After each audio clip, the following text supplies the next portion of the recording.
My fiancée demanded I gift her parents a share of my business before our wedding. When I refused, she threatened to leave me, so I beat her to it. I, 33M, run a small but thriving tech consulting firm I started from scratch. For years, I poured my heart into it. Late nights, personal sacrifices, no vacations, to build something stable. Now, I was engaged, set to marry a woman I believed understood hard work. We'd known each other for 2 years, and at first, I admired her ambition and style. I thought we shared the same values: independence, respect, and fairness. But I discovered too late how wrong I was. About 3 months before the wedding, while finalizing guest lists and sorting through vendor contracts, my fiancé brought up something odd. We were sitting at the kitchen table, going over flower arrangements, when she said casually, "My parents have been so supportive of our relationship. Don't you think we should thank them more substantially?" I looked up, confused. We already invited them on that trip last month, and I bought them a nice anniversary gift. "What do you mean more substantially?" She leaned forward, tapping her perfectly manicured nails on the table. "I'm talking about the business. Maybe you could give them a small share. It would be a lovely gesture." I blinked, stunned. "A share of my company? Why would I do that?" Her expression tightened. "They're family, soon to be your family too. This would show you trust them and appreciate their role in our lives." She said it like it was the most reasonable request in the world. I tried to stay calm. "I built this company alone. Your parents had no part in it. They never invested, never offered any business help." She shrugged dismissively. "They don't need to have helped. It's about respect. They've always dreamed of being part of something successful. It's a wedding gift from you to them." I realized then her sense of entitlement ran deeper than I ever imagined.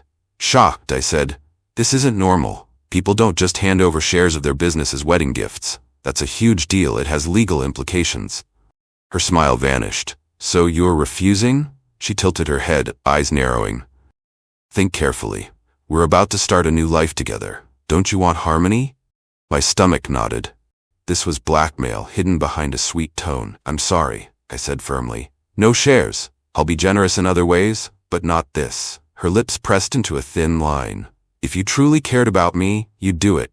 My parents deserve this. They raised me, supported me. Now you can show your gratitude." She stressed the word gratitude, like I owed them something.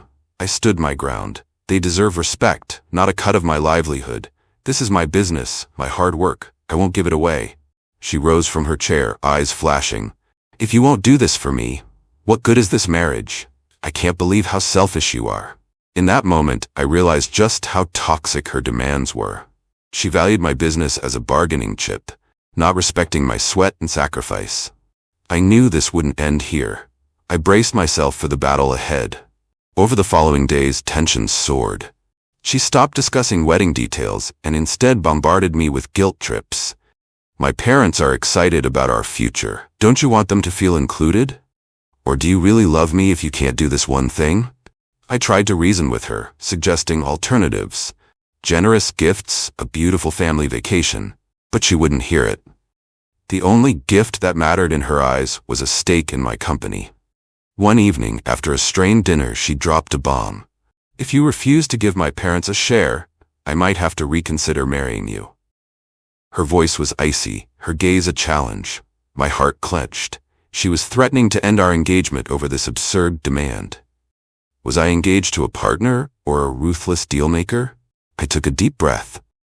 "Are you serious? We're weeks from the wedding, and you'd throw it all away because I won't sign over part of my business?" She crossed her arms. "You talk about love, but you're not willing to sacrifice. My parents deserve to benefit from your success. It's not like you can't afford it." The entitlement stunned me. This isn't about money. It's about principle, trust, and fairness. Your parents did nothing to earn a stake. Do you think I'm just a bank account for you and them? Her lips curled. "If that's how you see it, maybe we shouldn't get married. Maybe I should find someone who values family more." The arrogance in her tone was unmistakable. I realized she never saw my business as mine. She viewed it as an asset she could manipulate. If she was like this now, what future would I have with her as my wife? A lifetime of demands, threats, and betrayals? I met with a lawyer friend the next morning. I explained the situation. My fiancée demanding I gift part of my LLC to her parents. My lawyer's eyebrows rose. That's a huge red flag, he said. If she's already making these demands now, imagine what happens after marriage. Legally, transferring shares would complicate everything. If you divorce later, her parents might remain partial owners. Don't do it. I nodded, resolve hardening. I decided I wouldn't just refuse, I'd protect myself. If she ended the engagement, so be it. But I wouldn't wait for her to leave me. I'd take control. I started preparations quietly. Updating legal documents, ensuring my business shares remained solely in my name, setting aside personal finances in separate accounts.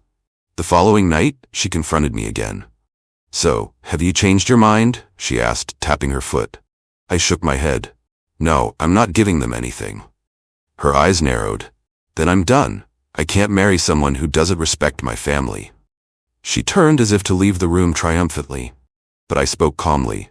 Don't bother. I've decided to call off the wedding myself. We're over. She spun around, shocked. I'd beaten her to it, refusing to be cornered. Now I would watch her face the consequences of her entitlement. She stared at me, stunned. You're ending it? Her voice wavered, as if she expected me to beg her not to go. Instead, I was the one walking away. The shift in power unsettled her. But we've planned everything, venues, invitations. You can't just back out. I laughed humorlessly. You threatened to leave if I didn't cave. Now I'm calling your bluff. I won't be blackmailed into giving away what I built. The wedding's off. Panic flickered in her eyes. She tried another angle. Tears. I was just trying to secure our future, to bring our families closer. Her voice quivered, but I saw through it. This wasn't remorse, it was desperation. We can talk this through, she pleaded. I stood firm. We've talked enough. You made your position clear. My worth to you is tied to what I can give your parents. That's not love.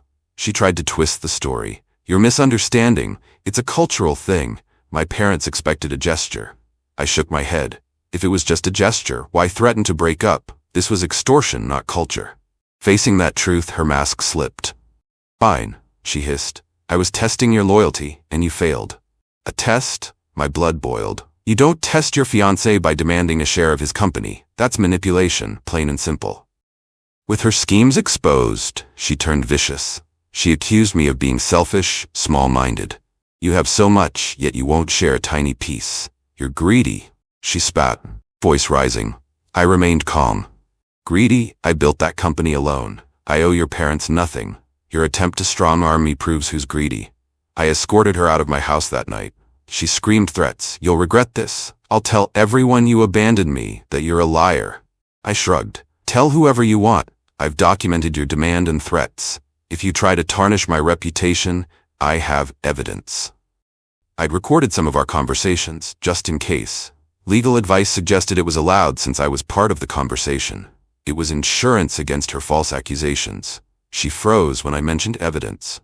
You recorded me? Her face went pale. She knew her words wouldn't look good to anyone, family, friends, or a judge. The next few days were chaotic. She tried contacting my relatives, crying that I'd mistreated her. But when I forwarded them snippets of her demands, they understood my decision. Mutual friends reached out, shocked by her audacity. Some sympathized with her, but most, upon hearing the full story, sided with me.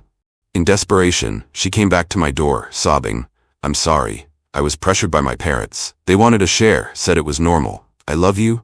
Don't leave me. This sudden change of tune left me cold. If you truly loved me, you wouldn't have threatened to walk away over money. She fell to her knees begging forgiveness, tears streaming. But it was too late. I wouldn't be her pawn.